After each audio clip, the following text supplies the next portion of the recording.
Assalamualaikum warahmatullahi wabarakatuh. Baiklah, kali ini kami dari kelompok 7 untuk tugas besar mata kuliah komunikasi data akan membawakan presentasi terkait proposal di Badan Pertanahan Nasional. Kali ini presentasi proposal kami berjudul Rancang bangun jaringan komputer untuk komunikasi data di Badan Pertanahan Nasional. Puji syukur senantiasa kami panjatkan kehadirat Allah Subhanahu wa Ta'ala atas semua limpahan rahmatnya sehingga kami dapat menyelesaikan penyusunan proposal dengan tujuan memenuhi kebutuhan tugas besar 2 tentang komunikasi data. Studi kasusnya yaitu di Badan Pertanahan Nasional. Harapan kami semoga proposal yang telah tersusun ini dapat bermanfaat bagi para pembaca, menambah wawasan serta pengalaman sehingga nantinya kami dapat memperbaiki bentuk ataupun isi proposal ini menjadi lebih baik lagi. Daftar isi dari presentasi ini pertama yaitu ada pendahuluan, kemudian latar belakang, tujuan penelitian, batasan masalah, landasan teori, pembahasan, kesimpulan, dan daftar pustaka. Di era saat ini, hampir setiap aktivitas kehidupan melibatkan komunikasi data sebagai penunjang efektivitas kehidupan, termasuk dalam hal birokrasi pemerintahan. Badan Pertanahan Nasional atau BPN sebagai salah satu elemen yang vital di dalam era pembangunan dewasa ini diharapkan mampu untuk melaksanakan tugasnya sebagai wahana pelayanan bagi permasalahan pertanahan masyarakat. Perlu diperkokoh dan dimantapkan secara terus-menerus melalui upaya dan langkah-langkah pembinaan serta perkembangan yang lebih intensif dan terpadu. Dengan analisis dan perancangan jaringan komputer, diharapkan mampu memberikan solusi terhadap permasalahan yang terjadi di Badan Pertanahan Nasional. Latar belakang pada sistem yang berjalan, BPN menggunakan sistem loket di mana pada sistem tersebut mengharuskan seseorang warga negara yang ingin mendaftarkan tanahnya dan ingin memiliki sertifikat tanah harus mendatangi loket-loket yang telah ada dan ditetapkan pihak BPN. Oleh karena itu, proses pelayanan pendaftaran sertifikat membutuhkan waktu yang cukup lama dalam penyelesaian prosesnya. Sistem yang berjalan juga memiliki penyimpanan data yang tidak terorganisir dengan baik, yang menyebabkan terjadinya data duplikat atau berulang pada data pemohon maupun data dokumen lainnya. Permasalahan di atas menyebabkan sulitnya untuk mengetahui data pemilik tanah yang sah, sehingga pelayanan yang diberikan pihak BPN menjadi terganggu. Tujuan penelitian dengan perancangan jaringan komputer di Badan Pertanahan Nasional diharapkan komunikasi data komputer antar loket dapat saling terintegrasi sehingga meminimalisir data duplikat atau redundansi dan mempercepat proses pelayanan. Batasan masalah, di sini kami hanya membuat perancangan topologi dan jaringan komputer, kemudian pengaturan IP komputer antar loket agar komunikasi data optimal dan saling terintegrasi. Masuk ke bagian landasan teori. Pertama, pengertian perancangan. Perancangan merupakan penghubung antara spesifikasi kebutuhan dan implementasi. Perancangan merupakan rekayasa representasi terhadap sesuatu yang ingin dibangun. Hasil perancangan harus dapat ditelusuri sampai ke spesifikasi kebutuhan dan dapat diukur kualitasnya berdasarkan kriteria rancangan yang bagus. Haryanto, 1994. Kemudian komunikasi data. Komunikasi adalah suatu proses penyampaian informasi, baik itu pesan, gagasan, atau ide dari satu pihak ke pihak lain agar terjadi saling mempengaruhi di antara keduanya. Komunikasi data dari satu tempat ke tempat lain terdapat 3 elemen sistem yang harus tersedia, yaitu yang pertama sumber data atau source, kemudian media transmisi yang membawa data yang akan dikirim dari sumber data ke elemen yang ketiga yaitu penerima atau receiver.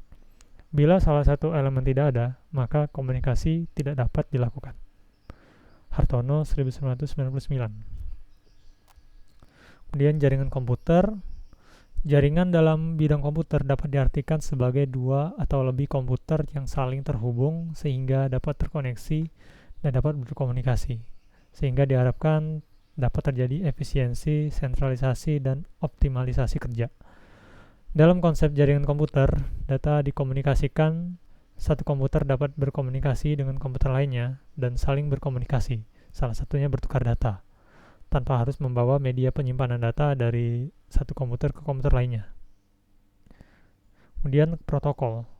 Dalam proses pengintegrasian komputer dibutuhkan sistem yang mengatur terjadinya hubungan, pengkomunikasian, dan perpindahan data dari komputer satu ke komputer lainnya. Sistem pengaturan ini harus dipenuhi jika diinginkan sebuah pengintegrasian data yang baik antara pengirim dan penerima. Jadi protokol adalah himpunan aturan-aturan main yang mengatur komunikasi data. Protokol mendefinisikan apa yang dikomunikasikan, bagaimana dan kapan terjadinya komunikasi. Elemen-elemen penting daripada protokol adalah sintaks, semantik, dan timing. Selanjutnya yaitu kita masuk ke dalam pembahasan. Jadi yang pertama di sini ada metode perancangan dan sistem jaringan komputer, kemudian perancangan jaringan komputer, kemudian perancangan topologi jaringan, dan terakhir itu adalah pengujian jaringan. Berikut merupakan metode perancangan sistem jaringan komputer. Di sini terdapat diagram metode perancangan jaringan komputer yang dilakukan di Badan Pertanahan Nasional. Jadi metode perancangan sistem jaringan komputer dimulai dari proses analisa kondisi lingkungan, kemudian melakukan desain dan perancangan topologi jaringan, lalu merancang sebuah sistem jaringan komputer. Proses berikutnya yaitu adalah melakukan konfigurasi terhadap komputer-komputer di dalam jaringan tersebut, lalu melakukan proses validasi apakah komputer tersebut sudah baik atau masih ada kendala. Jika masih ada kendala, maka akan dilakukan kembali proses perancangan kembali agar komputer-komputer dapat terhubung dan terintegrasi. Jika sudah terkoneksi atau terhubung, maka hasil rancangan atau rancangan bangun jaringan tersebut dapat dikatakan sudah selesai. Lalu perancangan topologi jaringan berdasarkan permasalahan yang ditemui pada BPN, yaitu proses pendaftaran yang cukup lama dan terjadinya data duplikat, maka kami usulkan menggunakan topologi tree. Karena topologi tree ini merupakan gabungan antara topologi bus dan topologi star, di mana dalam topologi ini merupakan kumpulan topologi star, di mana jaringan dalam topologi ini merupakan kumpulan topologi star yang dihubungkan dengan topologi bus. Jadi setiap klien dikelompokkan dengan sebuah hub sebagai pusat komunikasinya, seperti halnya struktur jaringan dalam topologi star. Kemudian setiap pusat komunikasi ini dihubungkan dengan pusat komunikasi lain menggunakan sebuah kabel utama seperti dalam topologi bus.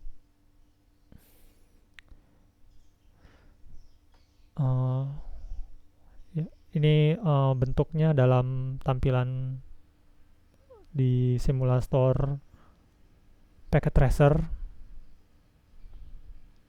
Di sini terdapat komputer-komputer, kemudian ada juga server dan juga switch dan juga ada router.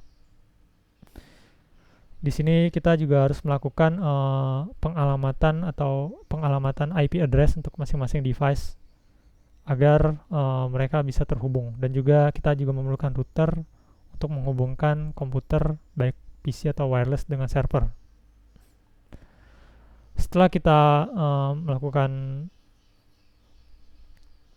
perancangan dan juga implementasi, selanjutnya kita melakukan yaitu pengujian jaringan komputer. Kalau di jaringan lokal atau LAN dapat dilakukan dengan melakukan uji ping pada PC. Jika pengujian fisik, kita dapat melakukan dengan memeriksa koneksi kabel, sedangkan pengujian secara logis adalah pengujian pada bagian konfigurasi jaringan komputer dengan uji TCP/IP. Untuk pengujian koneksi jaringan ke internet dapat dilakukan dengan uji ping IP address ke IP address jaringan internet. Contohnya itu jika kita ping ke Google, yaitu adalah ping di command prompt-nya ping 8.8.8.8. Berikut contoh jika kita melakukan ping tapi hasilnya belum terhubung, itu kita misalnya melakukan ping ke IP address ini, kemudian kita mendapatkan respon request timeout. Ini artinya belum terhubung ada. Tapi jika kita melakukan ping terus mendapatkan respon seperti ini, reply bla bla seperti ini, maka itu dianggap sudah terhubung. Oke, kita sudah sampai di kesimpulan. Dari hasil perancangan jaringan komputer di Badan Pertanahan Nasional, dapat disimpulkan bahwa proses rancang bangun komputer tersebut berhasil dilakukan. Kelebihan dari perancangan komputer ini yang telah dibuat adalah sistem jaringan yang besar, sehingga dapat mengelompokkan antara satu topologi dengan topologi yang lain, dan mengontrol jaringan yang berada pada tingkat yang lebih rendah, serta komunikasi data pada komputer antar loket dapat saling terintegrasi. Dengan desain jaringan yang telah dirancang, maka dapat diimplementasikan untuk dimanfaatkan dalam proses pelayanan pendaftaran sertifikat agar lebih optimal dan efisien. Berikut merupakan daftar pustaka yang kami gunakan untuk membuat materi ini. Baiklah, sekian presentasi dari kelompok kami, kelompok 7. Apabila ada kesalahan, mohon dimaafkan. Saya akhiri, wassalamualaikum warahmatullahi wabarakatuh.